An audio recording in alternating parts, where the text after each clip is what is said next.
Kenapa kamu kerjanya ngabisin duit aja buat beli hal-hal yang gak perlu lagi, beli album K-pop lah, beli apapun yang K-pop itu kan gak guna.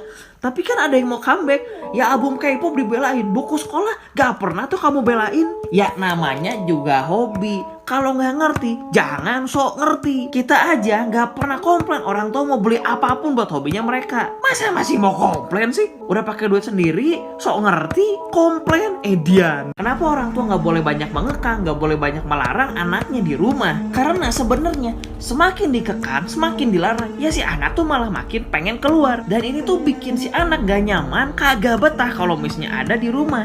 Dan jadinya si anak pastinya pengen keluar terus. Kok papa jemput akunya lama sih? Cerewet, udah bagus papa jemput daripada disuruh pulang sendiri jalan kaki. Apa salah ya kau nanya? Gas aja terus. Gak boleh pulang dari jam 4, gak boleh pergi sama temen lawan jenis, harus ini, harus itu. Ini semua harus ditaatin ya. Kenapa ya? Umur 17 rasa umur 10 tahun. Kenapa? Gak suka? Mau dihukum lagi? Kenapa kamu telat tadi pulangnya? Kan udah janji gak akan telat. Tadi susah banget nerima dapat ojolnya.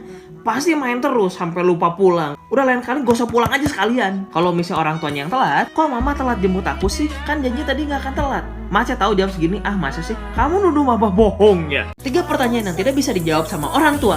Apaan tuh? Orang tua kan banyak pengalaman. Pasti bisa dijawab semua. Oh iya? Yuk kita tes. Kenapa sih langit biru? Karena air biru. Kenapa aku harus sekolah? Biar pinter. Pelan-pelan nak. Coba kalau nanya, gimana cara aku diciptakan? Kamu belum boleh belajar soal itu. Emang kalau udah 18 ke atas bakal dikasih tahu? Bukannya sekolah udah ngajarin ya? Gak bisa ngejawab kan? Mah aku boleh nggak nginep di rumah teman? Gak boleh, nanti ngerepotin orang tua teman kamu. Kalau misalnya teman aku yang nginep di sini, gak boleh, nanti orang tua teman kamu yang khawatir. Kalau misalnya nginep jadi saudara atau di sepupu, jangan, gak enak sama om tante. Kamu nanti ngerepotin. Lagian kenapa sih kamu mau nginep terus?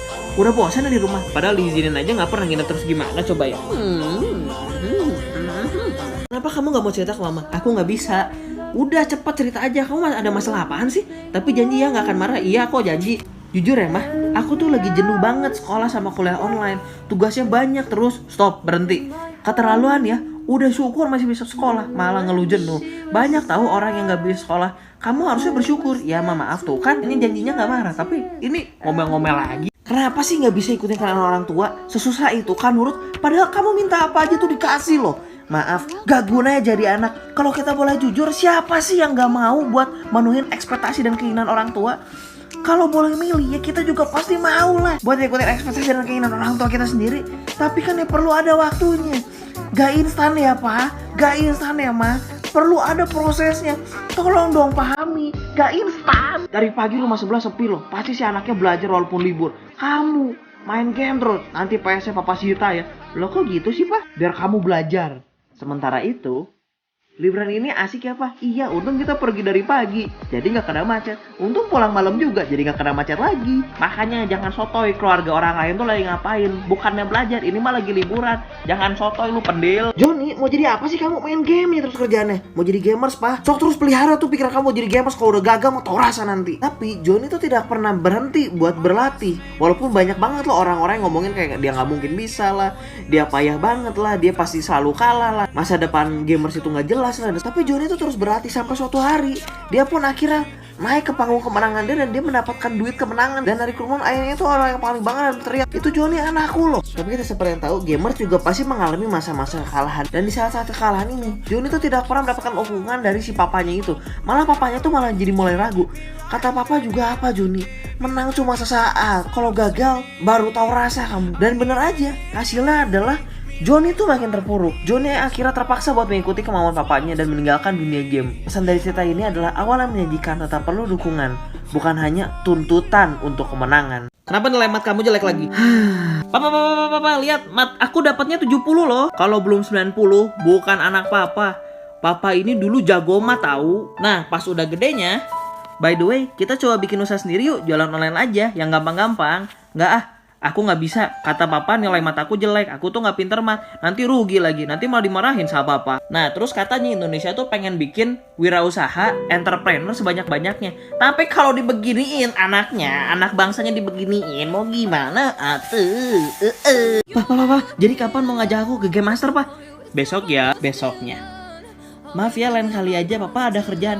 Ya papa, lain kali, besoknya, minggu depannya, bulan depannya.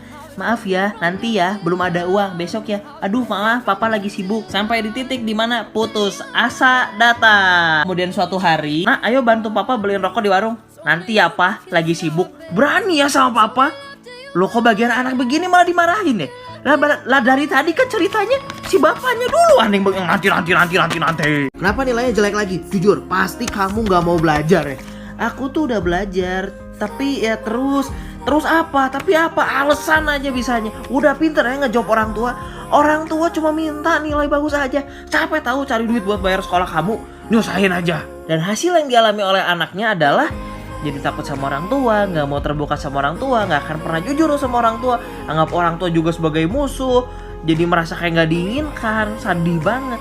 Bahkan saya benci orang tua, gak mau belajar karena takut kalau misalnya belajar juga pasti bakal dimarahin, jadi gak pede, takut orang tua gak akan pernah dukung, merasa gagal sebagai anak, galau lah. Stop ini perlu dihentikan banget. Tolong dengerin kita. Apa aku tidak takut didemo oleh orang tua karena konten yang aku buat? Pertanyaan yang benar adalah, kenapa aku harus takut? Untuk menceritakan fakta dan kebenaran, untuk menyuarakan hati anak-anak Indonesia yang sering terluka dan gak tahu harus bercerita kepada siapa. Bagikan konten dan video aku ya, untuk mereka dan orang tua mereka. Gue mau cerita nih, sebelumnya kok cerita ke aku terus sih? Kenapa gak cerita ke orang tua kamu aja? Oh itu karena ya kalau misalnya aku cerita ke orang tua, sebelum cerita aku udah tahu orang tua aku bakal jawabannya apa. Bahkan intonasi sama nada suaranya juga aku mau udah hafal. Bukannya beresin masalah malah makin kesel dan runyam. Oh gitu ya. Dan memang benar kan begitu? Mama bingung deh, kok kamu berani cerita ke teman tapi ke ortu sendiri gak pernah mau cerita? Karena ya setiap kali aku cerita, Mama tuh gak pernah mau denger. Selalu nasehatin sebelum ceritanya selesai. Aku cuma mau didengar, tapi selalu cerita aku yang dipotong. Inilah kenapa aku gak bisa cerita dan malah jadi ceritanya ke teman-teman aku lah. Ya tetap aja gini juga aku tuh ya mama kamu, ya aku tuh orang tuanya kamu gitu. Kamu harus mau cerita dan dengerin apa kata orang tua dan jangan ngebantah. Tuh kan baru cerita dikit udah gini lagi. Mau main bola lagi, nilai IPA kamu aja masih jelek. Tapi aku gak mau jadi dokter. Aku mau jadi kayak Ronaldo, Messi atau Bambang Pamungkas itu. Itu kan mereka, kamu mah gak akan bisa. Kayaknya kamu yakin itu di antara satu kelas kamu yang paling jago, di antara satu sekolah kamu yang paling jago, di antara satu RT ini kamu yang paling jago. Ini adalah dukungan yang dungu. Dukungan yang benar tuh kayak gini nih. Yang benar tuh yang benar-benar didukung. Orang tua itu tuh yang paling dipercaya anak. Jadi jangan kagak lu dukung dan jangan lu bikin kecewa. Ronaldo, Messi, Bambang Pamungkas semua juga zaman dulunya pasti ada yang ngedukung. Orang tuanya kayak neneknya kayak kakeknya kayak apa, pasti ada yang ngedukung. Kalau nggak ada yang ngedukung, gak mungkin tuh orang-orang bisa dapetin si Ballon d'Or. Kamu jadi anak gimana sih? Lihat dan contoh tuh anak tetangga sebelah, dia baik, dia rajin, dia pinter. Maaf, kamu tuh harus berusaha jauh lebih keras loh biar bisa seperti dia. Kenapa anak gak suka dibandingin? Karena saat dia dibandingkan, dia tuh merasa jadi stres, merasa sakit hati, merasa gak guna, merasa gak pantas, merasa gak dianggap, merasa gagal, merasa orang lain tuh lebih sempurna dan dirinya tuh kagak. Nurunin semangat banget, jadi pengen ngakal, jadi depresi, dan bahkan memunculkan keinginan buat bunuh diri. Jadi hati-hati ya buat orang tua suka ngebanding-bandingin anak. Bahaya banget loh, apalagi kalau sampai yang kesini. Ayo, uangnya dipakai buat apa? Beli ini, terus lupa, nggak tahu, bingung. Alah, dasar pembohong. Tunggu dulu. Namanya kalau misalnya orang tua ditanya pengeluarannya selama sebulan dia ingat gitu, itu dipakai buat apa aja, ya pasti kagak akan ingat. Karena kalau misalnya mau ingat itu kita perlu tahu gimana caranya buat mencatat pengeluaran. Dan ini tentu saja kagak pernah juga tuh diajarin di sekolah. Kalau misalnya orang tuanya bisa tahu, kok dia nggak ngajarin ke anaknya gimana caranya mencatat pengeluaran? Tolong ya bedakan, nggak diajarin sama didikan yang nggak bener. Kalau begini bukan didikan yang nggak bener, tapi dia emang kagak ngajarin. Kenapa orang tua memilihkan jodoh untuk anaknya? Gampang. Karena aku mau yang terbaik untuk anakku. Tunggu. Apa? Orang tua selalu merasa pilihannya akan pasti selalu tepat untuk anaknya, termasuk jodoh. Padahal sebenarnya yang menurut orang tua baik belum tentu menurut si anaknya baik, belum tentu cocok sama si anaknya, belum tentu tepat sama si anaknya. Itu tidak benar dan masih mengelak saja. Tidak sedikit orang tua yang tersindir dengan konten yang aku buat. Oh bagus. Di saat orang tersindir berarti ada sebuah kebenaran. Dan fakta atau kebenaran itu ya memanglah pahit. Fakta lainnya adalah banyak orang tua yang berubah dan meminta maaf ke anak. Dan sekarang kehidupan berkeluarga mereka jauh lebih harmonis kok.